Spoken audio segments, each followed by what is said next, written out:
Hi అండి, అందరికీ శ్రీరామనవమి శుభాకాంక్షలు. రాముడు సముద్రం దాటేటప్పుడు ఉడత సాయం చేసింది అంటారు కదా. ఉడత ఏం సాయం చేసిందో మీరు కమెంట్ రూపంలో తెలపండి. ఈ రోజు అయితే శ్రీరామనవమి. మా పిల్లకాయలను అయితే రాముడు లక్ష్మణ్ లాగా రెడీ చేద్దాం అనుకున్నాము. కాస్ట్యూమ్లకు అయితే మా వాళ్ళు పోయినారు. అర్ధగంట అయింది, ఆడ దొరకలేదంట కాస్ట్యూమ్లు.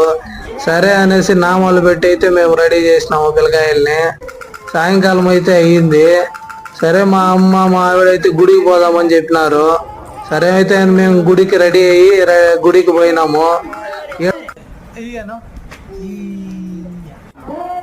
గుడికి వస్తే జనాలు అయితే ఒక విపరీతంగా ఉండారు.